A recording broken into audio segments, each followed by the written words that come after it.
You are listening to KC Sports Network, proudly presented by Emprise Bank, your partner in possible. Hello and welcome into another episode of Three Ma. I am John Kurtz. We've got the whole crew here today. I am back with Derek Young from K-State Online. I am back with Cole Manbeck, former beat writer for the Manhattan Mercury. And we'll do a little grab bag here. Some basketball, some football. Obviously, people still very attentive to the portal and what's going on right now. Unfortunately, not much happening for the Wildcats, but they did have a visitor in town recently. We will discuss that. And on the football front, Chris Kleinman telling people at Catbackers events that he's going to retire at K-State in light of a new contract that he just picked up that gave him a cool $1.5 million raise. And K-State got a nice football commitment as well. So it's not all bad here. We're going to cover anything and everything K-State football and basketball on the pod this week. And as always, that is brought to you by our friends at Holiday Distillery. Make sure you get your Ben Holiday bottled in bond bourbon. I'm saying it slower. I'm listening to the people that tell me I need to slow down when I say that. Ben Holiday bottled in bond bourbon. If you're into bourbon, make sure you check that out. If vodka's more your thing, they've got you covered there too. 360 Vodka. So whatever it is that you're celebrating, hanging out at the lake this summer, getting ready for tailgate season, maybe getting an invite to Cole Manbeck's lake house, which I did not on Memorial Day, even though I saw him there. Maybe that's where you can enjoy your beverages from Holiday Distillery as well. They're great K-State folks who support the pod, so support those who support us. How was that Memorial Day, Cole? I seriously was drinking Ben Holiday bottled in bond bourbon on Sunday evening at the lake while hanging out with some K-State folks, the next door neighbors that invited me over that evening, and enjoyed some Ben Holiday bottled in bond bourbon over there. So I have it at the lake house, and it was an awesome weekend. Beautiful weather. Got the boat out. Went out a few times, caught some fish, had fires every night. I don't want to rub it in, but it was a really nice weekend, guys. But you'll get your time. You realize I'm not that far away anymore. Yeah, I know. You guys will get your opportunity. Look, Memorial Day weekend is actually usually a washout because it's usually rained so much the water's too cold to get in. But this weekend it was warm enough. Well, kind of warm enough. We got in one day, and on occasion I got to spend some time with the family at the lake. So that was Memorial Day weekend, was family weekend. But I'll get some time for all you guys and everybody else at some point. Was it warm enough to kill those brain-eating amoebas that are out in the lake water? I don't believe those are in the Council Grove City Lake. So I think we are in the clear there, but I never swallowed the lake water. Try to avoid that.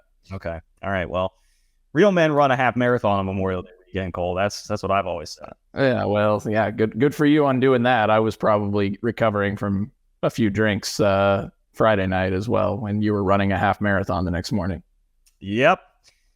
But went well. Hey, shout out to the Bill Snyder Highway half, I think is what they call it. Bill Snyder Highway half. Yeah, you're running on the highway. Anyway, all right. Before we get to the portal, I thought of this. I didn't even prep you guys for this on the outline for the show here today. But do we want to start with like a quick thought on K-State baseball getting left out of the NCAA tournament? Not getting into a regional RPI battle with Oklahoma. K-State was 2 games better in the Big 12 regular season. They also swept Oklahoma when they played in the regular season. They went further and made the semifinals of the Big 12 tournament. But that RPI, which we had been talking about for a while, at least those of us that had followed K-State baseball, wound up being the death knell. It sounded like for K-State, it was the second team out of the field. I'm not going to pretend like I followed them for the entire season because I certainly didn't. So I don't have a leg to stand on either. What I will say is what I typically hearken back to, and aside from the RPI, which has been admittedly a flawed metric according to nearly everyone, Kansas State deserved to be in over Oklahoma, and I won't disregard that at all. I will agree with it. They were better than Oklahoma in every other metric and every other single way that you'd want to compare the two teams. But at the end of the day, I always hearken back to this. You don't have a leg to stand on and shouldn't probably be pounding your chest that you were wronged if you also didn't take care of your own business. And I think that's the case of Kansas State. Had they taken care of the simple business, which would be beating teams like Air Force, St. Thomas, Lamar, yes, you were penalized for playing those teams, but you were also penalized for losing to them. Well, yeah, and some of the issue here is like, and Pete Hughes has made a big he's certainly publicly spoken about this. Like regionally, it's easier to get better RPI teams if you're down in the South. It is, but then if you have to schedule inferior teams, you should beat them, because if they beat them, they probably wouldn't be facing the same issue. Yeah, I mean, I think you just got to win more games against those quad 3 and quad 4 opponents if you're going to play the schedule that K-State played. They played the 150th ranked schedule in the non-con, and just too many losses, bad losses. DY mentioned St. Thomas. They were in the 260s in the RPI. They lost to Omaha, which was, I think, around 290th in the RPI. They lost to Lamar. They got swept by Wichita State, which was a team in the hundreds in the RPI. So just too many of those midweek losses where if they just win a couple of those and get to 37-22, their RPI finished at 55. I'm going to guess those two or three of those really bad losses probably knocked them 7 or 8 spots in the RPI. If you get up to 46, 47, that they probably get in at that point because they're close enough with Oklahoma to subjectively get in. It's a shame that the committee doesn't have a better tool than the RPI to use. It almost feels like they just go down the order of the college baseball RPI when they select their teams and their host sites. They don't really put much else science to it, so that's unfortunate.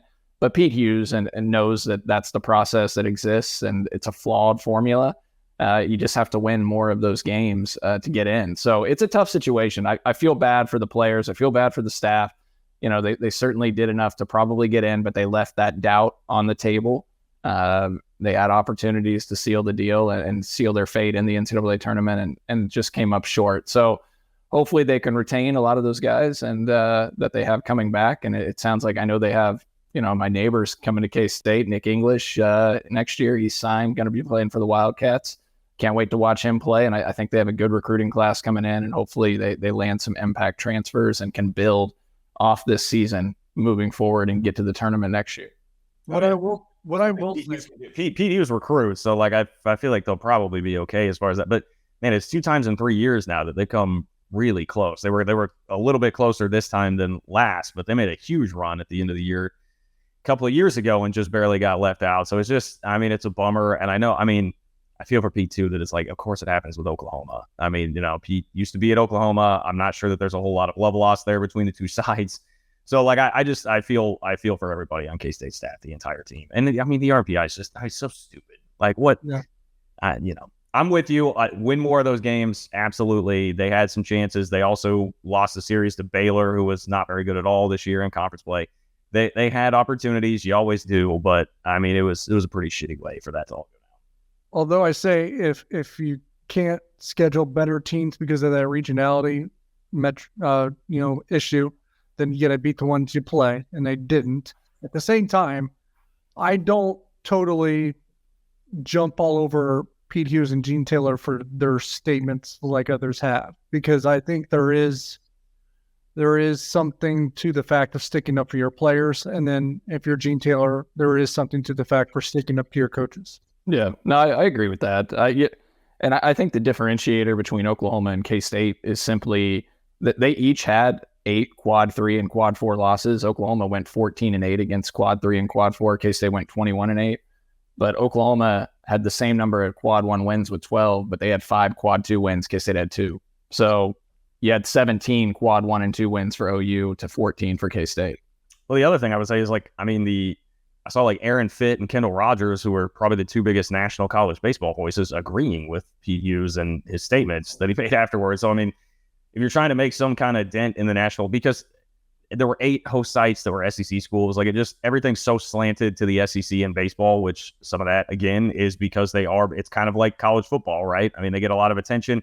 They are better, but they also have some inherent advantages. And then they've just built up so much cachet that they get the benefit of the doubt over other schools. And sure, it's not lost on anybody that Oklahoma's going to the SEC. So anyway, it sucks. Feel for them. Really fun to watch them throughout most of this year, and hopefully things continue to move in the right direction. From one super fun thing to the next, how about that transfer portal, boys? Cole, you feeling good about the basketball transfer portal these days?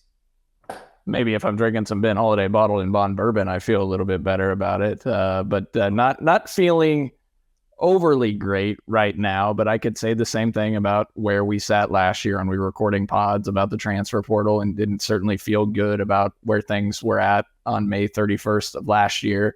Now, again, the Keontae Johnson situation was extremely unique and rare last year. You can't count on a unicorn to kind of fall in place like that this year in the portal, but you got to land somebody that's, close to a Desi Sills type role that they can get a guy like that, hopefully, and then hopefully one other dude. If they can land another dude, a double figure type guy, a stud, and then a decent role player, I'll feel decent about where they're at. But right now, it's just the talent pool is dwindling, and we just have to wait and see what grad transfers enter the portal over the ensuing weeks, because that's probably what K-State is going to have to mostly pick from, is trying to grab up some of those other grad transfers that enter while other schools fill up their scholarships. Yeah, a bigger picture, we're kind of transitioning the conversation from what, at least to me, what are you going to get in the portal to, all right, do they have enough right now? I mean, we love the incoming recruiting class. It's the best one that K-State has had in probably a decade, and it's not getting much run or talk about because that's the reality of the portal these days. Everybody is focused on that. You also have Naquan Tomlin and Tyler Perry, who could be a pretty lethal 1-2 punch, but you're going to have to really see a jump, I think, from Naquan Tomlin this year for that.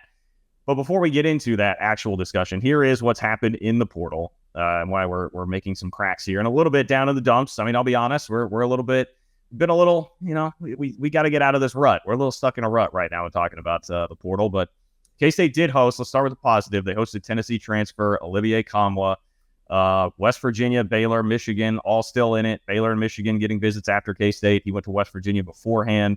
I know a lot of people seem to feel like West Virginia's deal is you visit, you get offered a bunch of money, you can't take other visits, like commit or else. So I don't really know what's going on there. This is going to be a competitive one. And this is a guy that's pretty talented and did some nice things. I believe he averaged 11 a game last year for Tennessee. So I don't know, DY, what do you think about K-State's chances there in the Olivier Kamwa sweepstakes?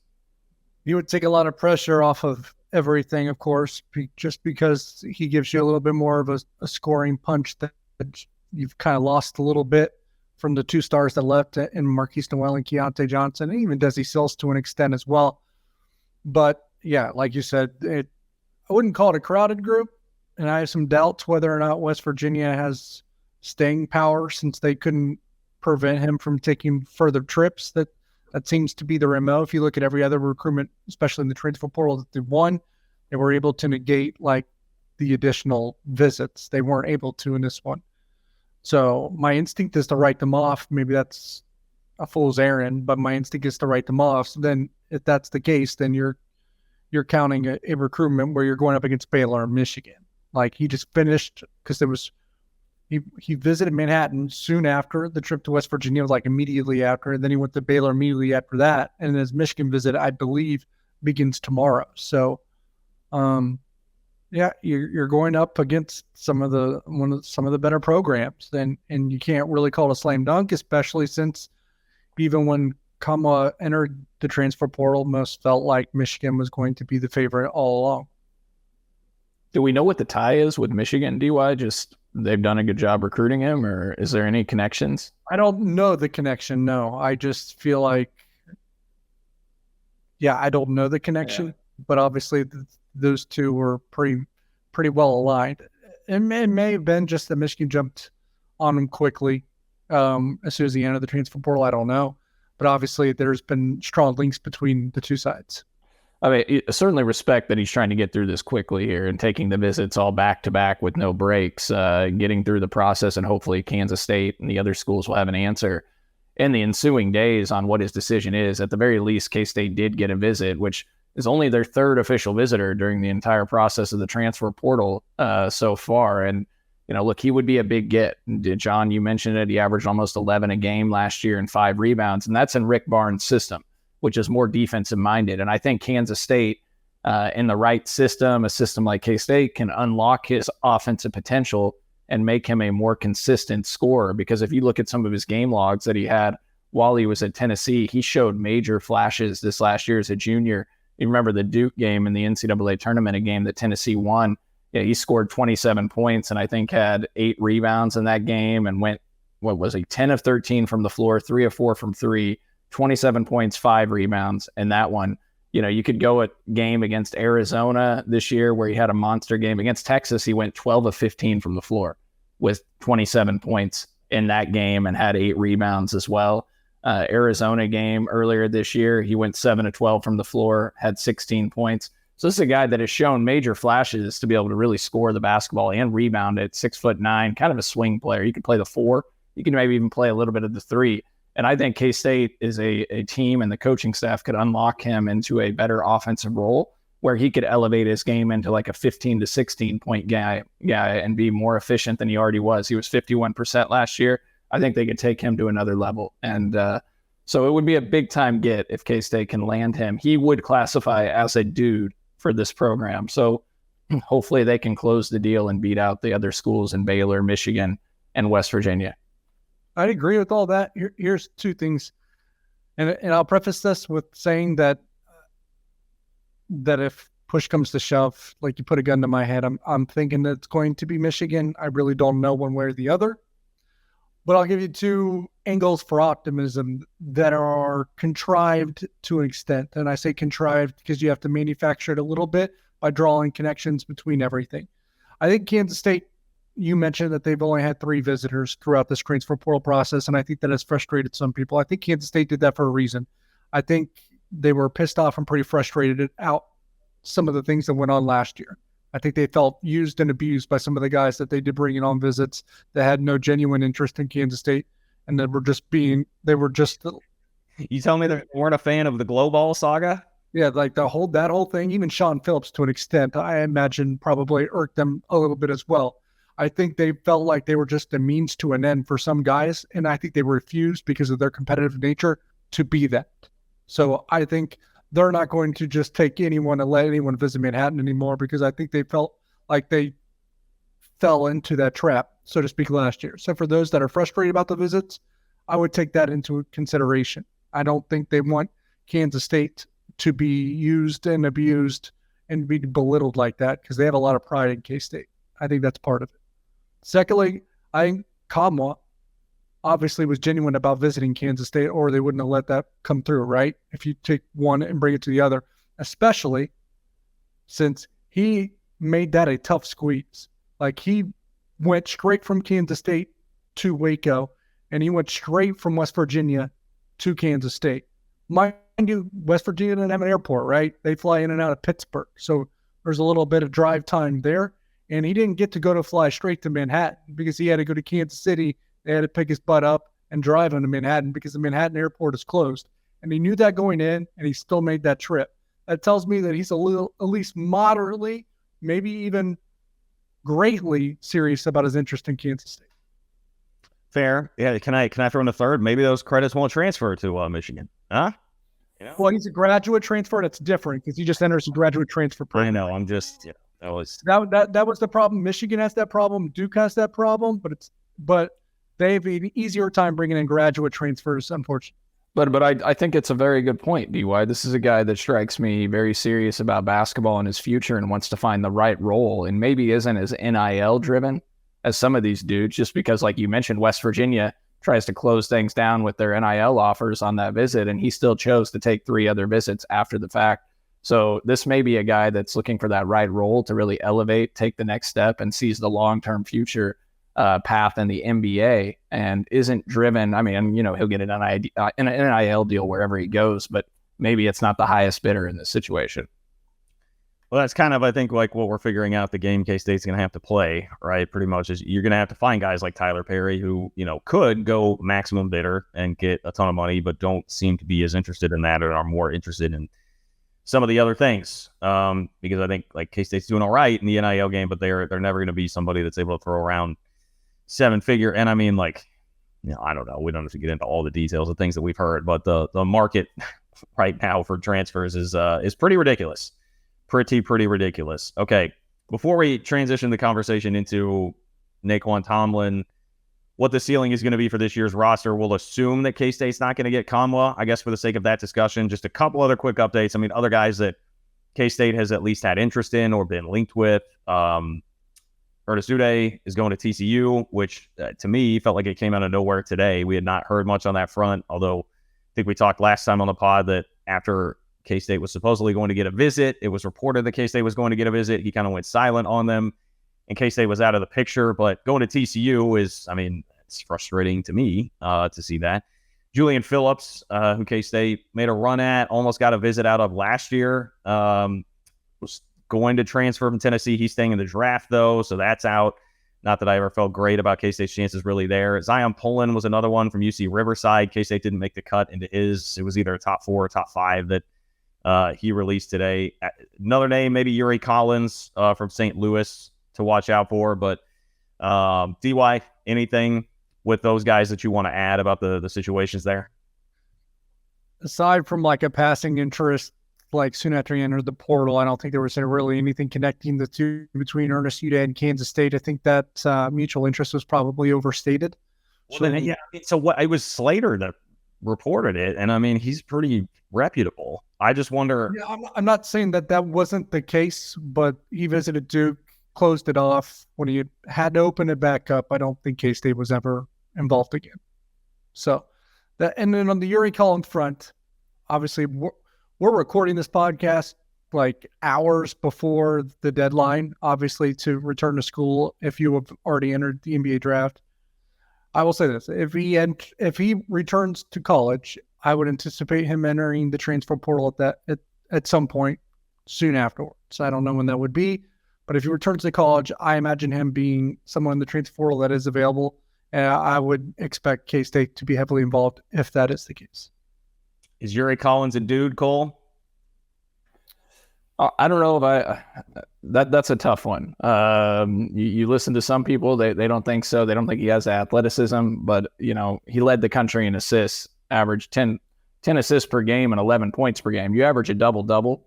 On an average team. Yeah, it was an average team at St. Louis, and look, the Atlantic 10 wasn't a great conference this year. They had one NCAA tournament team in VCU, but they played 7 NCAA tournament teams in the non-con. St. Louis did. I did the numbers on it. So in 10 games against NCAA tournament teams, Yuri Collins averaged 14 points per game, nearly 8 assists per game, shot 42% from the floor.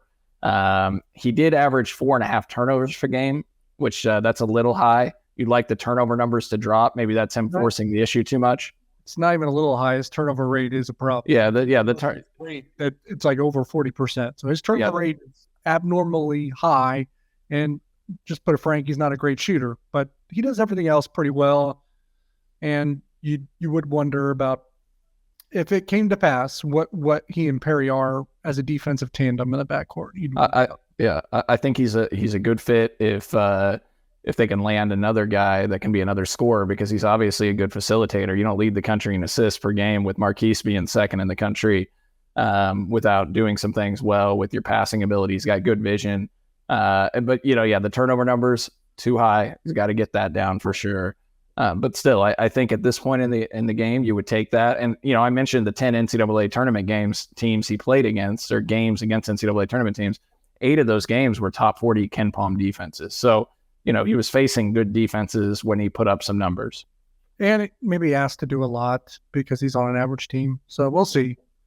At this point, and that is far from worst case scenario. Yeah, and coached by Travis Ford, John. I mean, he's still at St. Louis? Yeah. Jesus. Okay. So he's going to get a big upgrade in coaching. Even if they weren't able to do, put him next to Perry and Tomlin. I know and this will probably be after the break, and we vary on her. But I mean, Naquan Tomlin's a potential next season. Ah, well, thank you for that, DY. That is a great little tease as we head into our first break. Look, if K-State is not going to land another quote-unquote dude to go along with Tyler Perry in the portal, how high is the ceiling of this team? I think it largely hinges on Naquan Tomlin. We'll discuss that next. Thanks for listening to KC Sports Network. Make sure you download our new app. Find it on the App Store or Google Play. Just search KC Sports Network. Entertain, educate, inform. KC Sports Network.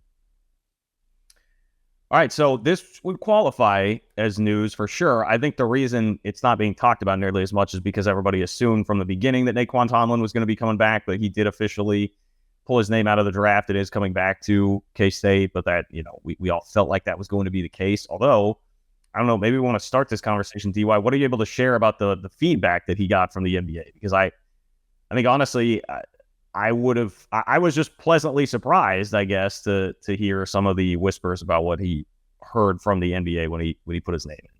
Yeah, I think it's fair because I don't think he was even invited to the NBA draft combine. So you just try to draw conclusions from that. But I don't know if you guys started to how much you were looking at mock drafts in the last 2 weeks, but Naquan Tomlin started to pop up on those even a lot more. The last 5 I looked at, he was on 4 of them, and on 3 of those 4, he was higher than Keontae Johnson. So his stock was not just rising behind the scenes, but it was starting to surface as a regular thing too. So this is a big deal for Kansas State getting him back. I've heard that some of the feedback revolved around him, that he was pretty much strong to elite in 75 to 80% of the areas, especially because of the workouts. He just thoroughly impressed a lot of teams in his individual workouts where they put him together with pairs and with teams as well and do some scrimmage action. I think he was very impressive. I think they want to see him become a better shooter, and that's what it sounds like. And if that comes to pass, and I don't think that's a hard ask, because if you look at the last slate of games, I think he started to become a little bit more consistent, a little bit more reliable. Even a good source of mine says, when he's rested and not tired, which means he probably needs to improve his conditioning level just a bit too. He's one of the better shooters on the team. So with Naquan Tomlin, if you put all that together, you're looking at a guy that can I say sky's the limit all the time with Naquan Tomlin, but that's really the case. Some of the NBA feedback was that he had a chance to go in the end of the first round this year if he truly entered. Now, maybe that was, putting a little too much lipstick on it and taking best case scenario, but like that was on the table. Like that late first, early to mid second is where most teams saw him.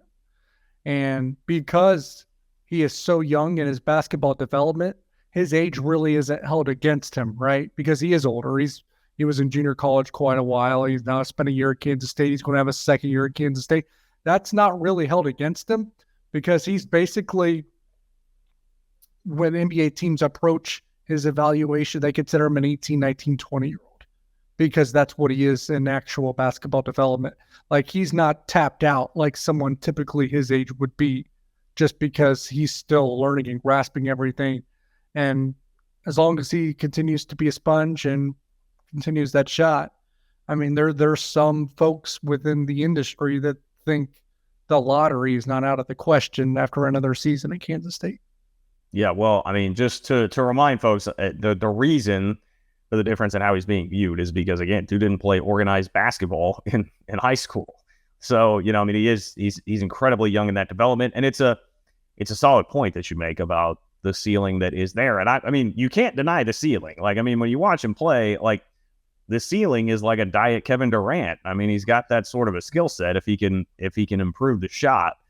But to me, Cole, it's just he is still so young, and I love his personality. He's a really fun dude. He was awesome when he came on the pod with us before the Oklahoma game, before you declared that college football runs through Manhattan, Kansas.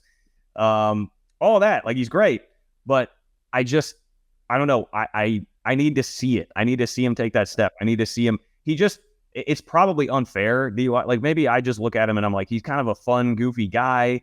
So maybe I'm just like questioning, all right, is he going to turn on like the serious switch enough here to really buckle down and take that? And it's probably not fair of me to wonder as much about it as I do, but I do. It's one of those things I kind of need to see it before I'm going to totally buy in. Like, can he be the guy? Because I think, like, as much as I love Tyler Perry, like, wouldn't we view it as like Naquan, if this team is going to have as high a ceiling as we want it to next year, it's got to be that like Naquan is the dude. Yeah, maybe. I'm going to needle in here right before Cole, just because I'll try to refute, or not necessarily refute, but give 2 more argument points. One is that it doesn't take a lot for him to become the guy. If you take into account what his usage was, his usage was very little because he plays on a team with Marquise Noel and Keontae Johnson. Yeah. Like there's not a whole lot of usage to go around. And when you add in the fact that he was in foul trouble a lot because of his inexperience, then you can see there's a whole another probably 5 to 7, maybe 10 levels that he can get to when he eradicates that. And I think with time and obviously another year that can be eradicated, especially since I think the goal is for him to not to play the 5 as much. You put him at the 5, you're asking for foul trouble, right? So I think that's part of it. And like I said, if you consider his numbers, given comparable to that usage, it's pretty damn impressive still, right? His numbers are deceptively very good. Like, he had 11 and 6 last year with hardly any usage. Yeah, no, I'll give you that. Like, I'm sorry, Cole, we're railroading you here, but I mean, when I went back and looked at his numbers, I was like, damn. I mean, I think it's because there were just moments. It was always the foul trouble that was so frustrating, and you'd have these moments. It was the issues due to inexperience, and to be honest, in the NCAA tournament, he was really good too. Yeah, in the NCAA tournament, he averaged almost 13 points per game, made 22 of 37 shots from the floor, which is 59%. You remember the Montana State game in the second half, he really keyed and sparked that game, and then down the stretch run, I think he was perfect from the floor, almost perfect. He also blocked 8 shots in the NCAA tournament. So, yeah, I thought he was tremendous, and defensively.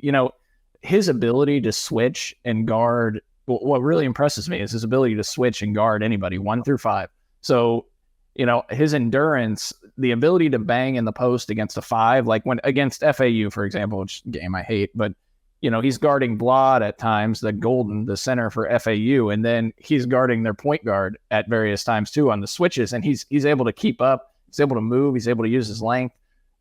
He's a really impressive defensive player as well as just a really skilled ball handler. You don't see a lot of guys his size able to handle the ball with his types of quickness, athleticism. If he can become a 35 to 36% three-point shooter, he's no question a first-round pick. He's probably a lottery pick at that point, like you mentioned, DY. He shot 28% from 3 this year. But, John, you and I, after the FAU game at the team hotel, had a conversation with somebody you would know, I'm not going to say his name, who said that Naquan shoots the ball a lot better in practice than what was seen in the games this year. He's a really good shooter, a knockdown shooter in practice, and they were a little disappointed how he shot it in games. Some of that's probably nerves, sometimes forcing shots.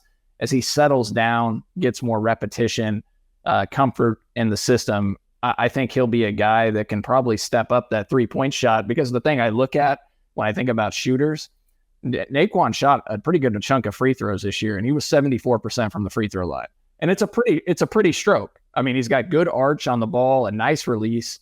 I think a 74% free throw shooter, he'll probably take another jump this next year. That translates to me to a guy that can shoot the basketball a little bit. And just based off what we're hearing, I do think he'll improve his three-point shot. He needs to develop more of a pull-up game too. Just the ability to drive and pull up and hit a floater or an 8-10 footer. Just because with Naquan, it was either he shot a 3 or he's always looking to put the ball on the floor and get all the way to the basket or get a lob dunk. Threes are dunks. I mean, that's what I would add to that to the conversation. Like, there probably needs to be a little more to the offensive game than threes and dunks. I would agree, but that's what Kansas State does, and it's the smart thing to do. That's the new era of basketball. Those are the 2 highest percentage shots. You take a mid-range shot, it's usually stupid as hell. I'm not advocating for Naquan to be shooting 25-30% of his shots on 10-footers. It doesn't need to be buried. No, I agree. But you guys should go look at Desi Sills' shot selection last year. I don't think he took a mid-range shot in the history of basketball. Yeah. That's what you're supposed to do. That's what. Yeah. Desi Sills. Yeah.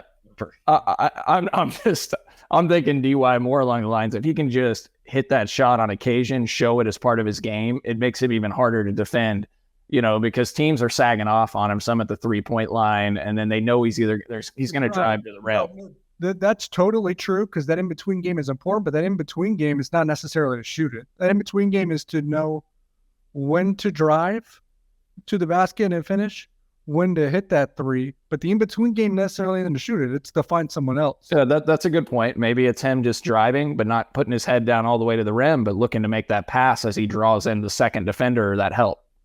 Because if he's a 28% three-point shooter, rather than just zeroing on that than necessarily creating some kind of pull-up game, I don't think that's percentage-wise a good thing.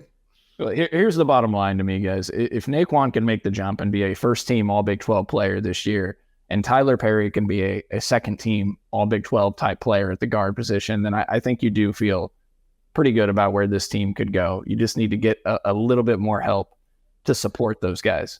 But my argument all along is I understand everyone's angst and disappointment to an extent as well. Obviously, that there was bigger dreams and aspirations when it came to the transfer portal. A lot of that probably actually even centered on Max Asmus, who they just barely missed out on. I get that. Don't utter that name. Do not utter that name on this podcast in front of me, DY. But at the end of the day, God's honest truth, and I'm serious, I think people are underselling. I don't know if they're underselling Tyler Perry, because I think everyone knows what he is. He's a shot maker, and to be honest, he's probably a bigger shot maker than they had from anyone last year. So I think that part's probably being undersold. Like, that dude gets buckets more than anyone even on the team last year. Like, he's a better three-point shooter than Marquise Noel. Like, that's a thing.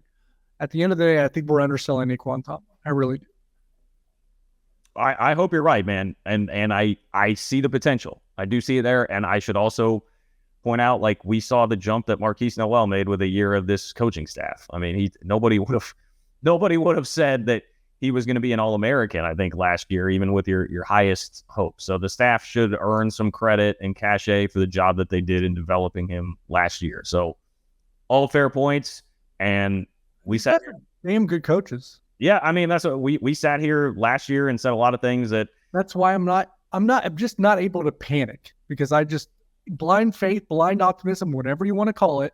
I counted them out several times during last offseason. I counted them out a couple times during last season, especially during that Big 12 rut that they got on, and they always find a way. I just can't bring myself to count them out anymore. I can't.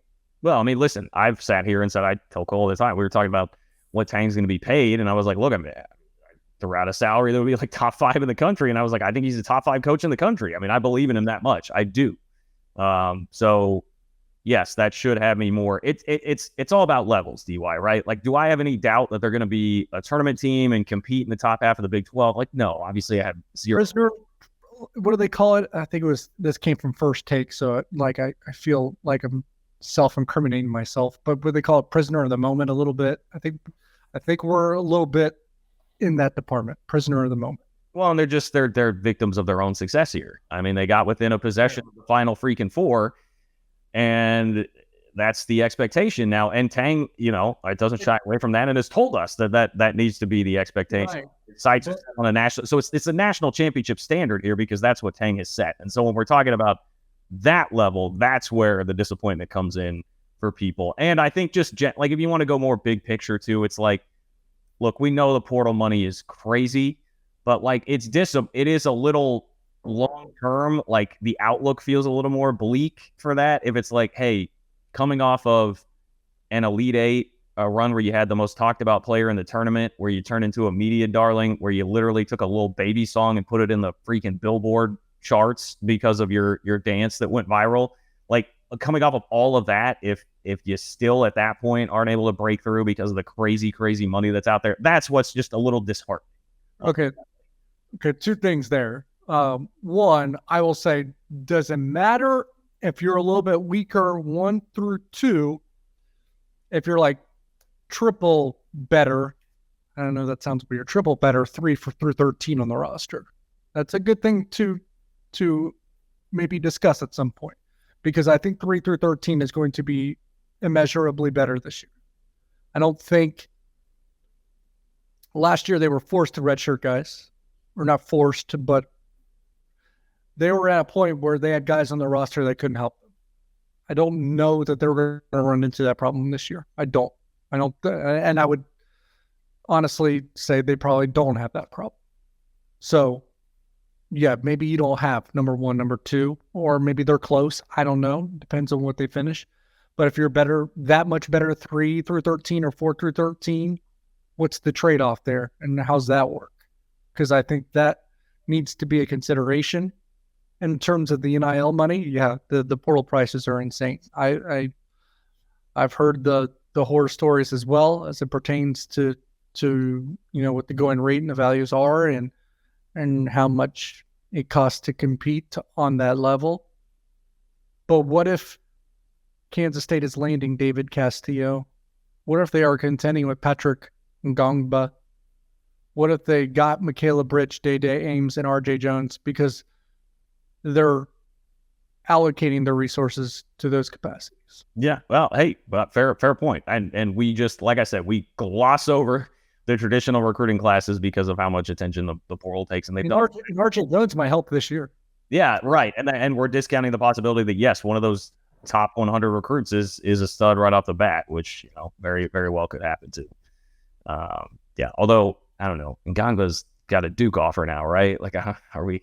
I told people this was happening a couple of months ago. I said, this guy, everyone was like, we want Castillo. I was like, Patrick Nganga might be just as good, maybe better. They're like, yeah, but one's ranked 30, one's ranked 120. Well, what was it at the time? February, March. Like, the rankings are going to change. Things are going to change. 2 months later, because I said he was listening, he was being pursued or poked around. At that time, I think I mentioned UConn, UCLA, Michigan, Indiana, some other team. Since then, UConn did offer. Yeah. Duke has offered now as well. Indiana offered, I think, Syracuse, Notre Dame, Providence. We haven't seen anything, I don't think, yet from UCLA, Michigan. Kentucky's poking around. KU is poking around. So don't be surprised if they become involved. At the end of the day, K-State will never be out of the race for Patrick Nganga. So even with Duke involved, they will never be out of it. Yeah, I would think. Jareem Dowling has known him since he's about 4 or 5 years old. Gonna have to swipe another 24 kid with a Kansas offer. Gonna have to do that twice. We're gonna have to. It could happen. This is a different kind of case. Jareem Dowling, they got the Virgin. He's got the Virgin Islands connection with Patrick Nganga's mother.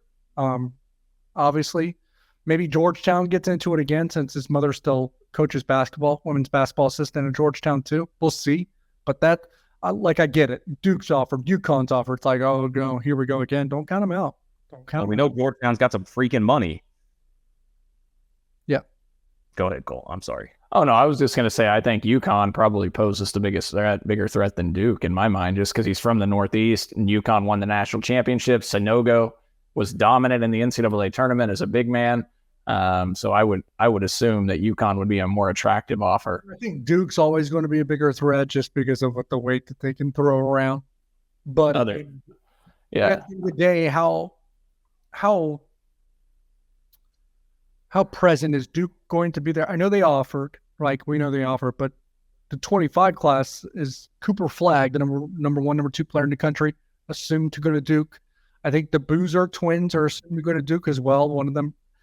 There just seems to be some overlap there in the front court with their targets as well. Cooper Flagg seemed pretty excited about that K-State offer, DY, and I know Jerome and team follows him on IG, so I'm not going to concede that battle for the number 1 player in the 25 class. I haven't heard much from the Instagram beat here lately. It's because there's not much to report on, John, unfortunately. Come back. What did Cooper Flagg do? 50 and 20? Yeah, he hung 50-something, and Jerome is in the background with his K-State baseball jersey on, smiling. I'm enjoying watching this dude play, is what it looked like. My guy. I think Jareem snuck back in on Twitter, right? Is he back on social media? Yeah, he shared some IG stories. It's like his third pause since he's been at K-State. He does these, and it's good. I know, but I reading that story that D. Scott Fritchen wrote about him, obviously, to note, that's an amazing story, and I'm glad that Drew opened up and kind of revealed that to everyone because it's something that we can all take away from it. But now I'm tempted. It's at some point, I've never done it, but just taking a reprieve from social media, I feel like my life would be whole again. Well, I mean, that's a whole different podcast. If I could throw my phone in a river, I'd just drop it out my window. Oh, yeah. Sometimes I want to throw your phone into a river. What the hell does that mean? You want to negative things? Is that what the reference? No. When I hang out with you and you're oh, my face is deep in your phone. Yeah. Well, yeah. I mean, I assumed you meant DY when John and I are, taking more of a pessimistic approach and you're trying to lift us up. And no, because I know you guys take more of a fanatical side to those things. I'm talking about when I hang out with John and I can't get his attention. Excuse me, fanatic. Excuse me, sir. I am a very measured. Ask Mizzou fans. I just had this discussion with Mizzou fans today whether or not I'm too fanatical. Because I don't like their boy, good old Eli. All right. Speaking of that, hey, transition to football. We'll take a break. We'll come back. Chris Kleiman says he's going to retire at K-State. We'll break that down in K-State's newest football commit next. Thanks for listening to KC Sports Network. Make sure you download our new app. Find it on the App Store or Google Play. Just search KC Sports Network. Entertain, educate, inform. KC Sports Network. All right, well, I was out at the Catbacker event in Kansas City last week, which was a great event. Shout out to the Kansas City Catbackers. I did not hear, Chris Kleiman said something to this end, but not quite as emphatically as he did, I believe, in Wichita. It was Wichita or Topeka. Maybe it was Topeka, actually, where he said he was going to retire at K-State. It was with Glenn Kinley. Yeah, that's right. It was Glenn Kinley. Okay, yeah. Shout out to Glenn. He was the one that tweeted that from the Topeka Catbacker event where he said he's going to retire at K-State. This obviously comes in light of a new contract that's going to pay him an average of $5.5 million a year, top 25 money in college football. Well-deserved, a $1.5 million raise, well-deserved, coming off of a Big 12 championship last year. What I heard him say was basically like, hey, I mean, I'm going to be here for the foreseeable future now with all of this. And I mean, he clearly is very confident and secure in his future.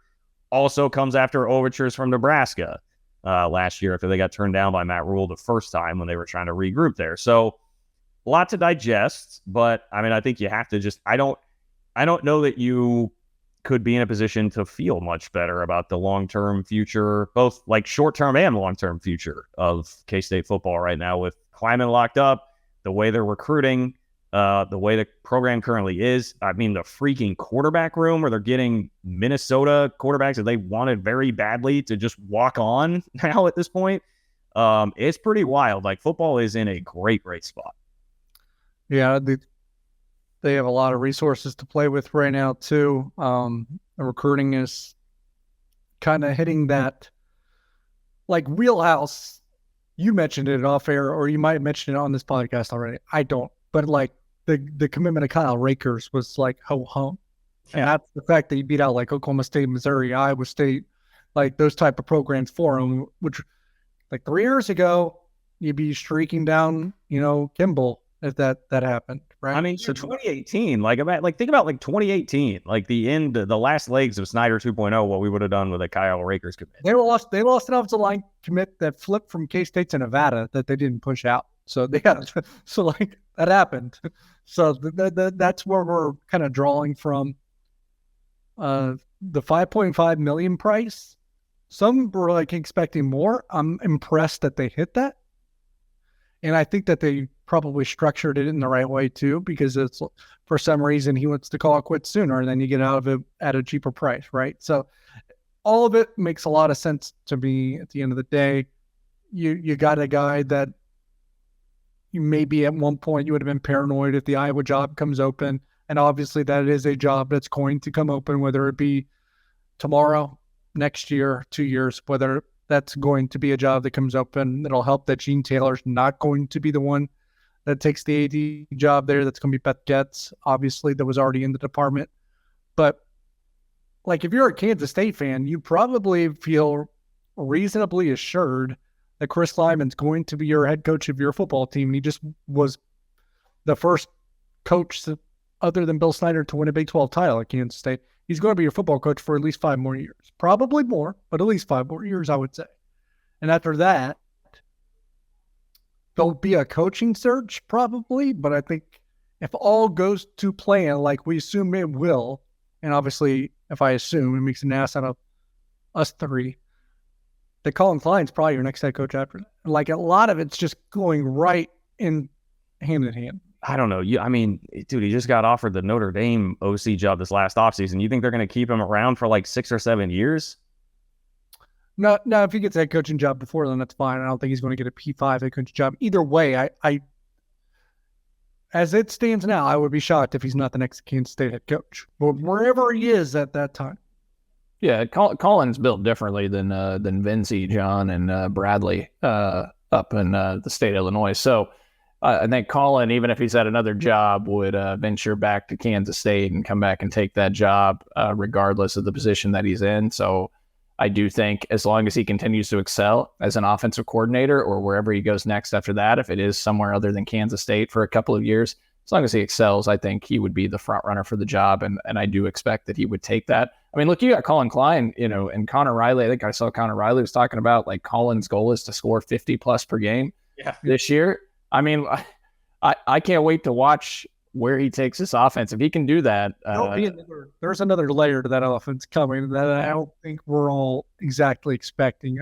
I don't know if it's another 2 pushes on the accelerator or what it is, but I think that's coming. And additionally, I think Connor Riley is probably an underrated element of that offense as well. But yeah, going back to Cole, like wherever Colin Klein is, and I don't think he's an offensive coordinator anywhere else. If he was going to be an offensive coordinator anywhere else, it would have happened this year. Yeah, he said that was my assumption. There was he'd get a head coaching offer. If he gets a head coaching job, and he might, and he will deserve it. Although he's only done this for 1 year, so maybe we're putting the cart before the horse. But as it's in a year as an OC at Northern Iowa, right? So I mean, he's got 2 years of whatever that may be. I would say maybe we're putting the cart before the horse, but at the end of the day, like Colin Klein would be at like minus 180, minus 190 to be the head coach at Kansas State after Chris Klieman right now. And I don't want to caveat too much to Colin, guys, but one thing I do want to hit on real quick on that point is I think maybe one overlooked factor is Colin Klein, like you guys just said, now has a year as the offensive coordinator. And the offense started to take off a few games into the season. There was some kind of, I don't know, getting acclimated to Colin Klein's system. Adrian Martinez, a new quarterback. Colin Klein now has a quarterback that he's been coaching for 4 years, returning with a lot of starting experience, with some talented pieces and an entire offensive line returning, and now a second year to work with his system and fidget with it even more. I would expect the offense to take potentially another jump. Now you lose Deuce. I don't want to, undermine what that can be the impact of that. But I think Colin Klein, like you said, DY is going to have some wrinkles up his sleeve. On the Chris Klieman front, I think the contract was structured the way it was, so that when the new TV contract kicks in a couple of years, that's where more of that money will start to kick in on the contract, just because there has been some negative contractual money effects to the financials, given Oklahoma and Texas leaving, and then the legacy 8 schools in the Big 12 gave up some of their TV money to go to the new 4 schools coming in. So K-State's going to be down a little bit for this next year or so financially, but they'll recoup it down the road when OU and Texas pay their exit fees, leave, and the new TV contract kicks in. They'll eventually be plus on the money side. But yeah, I think Chris Klieman worked with K-State and Gene Taylor on that contract specifically to kind of find a middle ground that worked for both parties. I think it was very well done. It took some time, but it was orchestrated very well. And you mentioned Kyle Rakers. I mean, 10 Power 5 offers, guys. And you remember, like on signing day last year, I went through like the last 10 plus classes of guys with 5, 6 Power 5 offers. Kyle Rakers might have had the most Power 5 offers in like some of those classes in 2016, 17, 18. Like he might have been the most offered recruit from Power 5 schools. So it's not insignificant. Like we're sitting here kind of going, ho hum, they got a guy, from the state of Iowa, it's 10 Power 5 offers, Missouri, Nebraska, etc., Oklahoma State. Those are schools that they, to your point, used to not beat out much, if at all, on the recruiting trail the last several years, and they're doing it on the norm now. And DY, you mentioned Grant Bricks, you and Drew over at On3. Grant, he's almost a top 100 recruit in the country, and he's on the offensive line that's got an official visit scheduled. June 16th? Yep. So, and it's going to be Notre Dame, Nebraska, Oklahoma, or Kansas State. And that's for an Iowa native who's not even considering any of those Iowa schools, which is interesting to me, and something that John will probably take solace in, or maybe he was going to do this already, is just what Chris Klieman has done on the recruiting trail in the state of Iowa in the last 18 months is pretty impressive. Like Rex Van Wy got him from Iowa State, the junior college linebacker that'll probably play this season. We just talked about the Kyle Rakers, Grant Bricks' potential in June. We'll see how that unfolds. And Asa Newsom was one of the prizes in the last cycle. Asa's a stud, and was Will Lee at Iowa Western? DY? No, he was. Yeah, no, it's not a high school kid in Iowa, but was playing in their backyard in Iowa Western. So, yeah. No, Chris Kleiman is all of a sudden, and I think I said this, I think when they're in a spot for more than a few years and they continue to pound, all of a sudden now you have something to sell too. It's like, it wasn't saying we're going to do this. It's like, we did this now too. So it's interesting to me, the amount of movement that Chris Kleiman has made in his home state of Iowa. Well, in playoff expansion, I feel like might help them a little bit too, where they could sell like, hey man, like now you do what we did last year, like you'll be in the playoff, you'll be in the college football playoff too. Which right now, I mean, that's a pretty tough sell at the moment. I guess this year maybe with Texas and Oklahoma still. Yeah.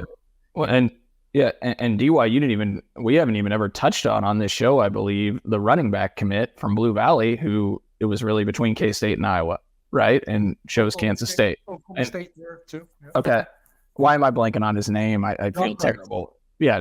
Okay. It's going to be, it just looks like a heck of a get. And we didn't talk about him because the basketball run was going on at that time. There was just so much good news. We didn't have a chance, but yeah, that's very nice. And Gus Hawkins, who was their first commit, the offensive tackle from Mill Valley High, just was offered by Ole Miss. He was asked to entertain conversations by other schools, and he just said no. So he would probably have much more than just Ole Miss as well. Look, I'm trying to think. Is there, and I know they only have 6 commits, and that's probably going to grow exponentially in June like it always does. I'm not sure they have a commit in the class that doesn't have multiple Power 5 offers. Yeah. It's a pretty good group. Yeah. Stonebreaker maybe, but I don't know. It's great, man. Cole, I was going to try and help you out here. The kids say on the reg, not on the norm. You say on the reg. So apologies. I'll try to get up to speed on my lingo there. Okay. I don't know. I feel like I'm probably like 5 years behind with that term anyway. Whatever. We're not the ones out there recruiting. Taylor Bratt's the one that keeps up on all that. We don't have to worry about that. Shout out to my guy Taylor. Okay. Anything else? Any closing thoughts that anybody has here as we wrap it up? I got nothing. Just crazy faith, John, and the basketball staff that they're going to land a dude or two in the next couple of weeks. To be honest, and I know this is annoying, and it sounds like blind faith, blind optimism. Some of us don't have that, and I get it, or don't have the capacity to do that, and I get it. But like, they've never steered you wrong yet. Just let it happen.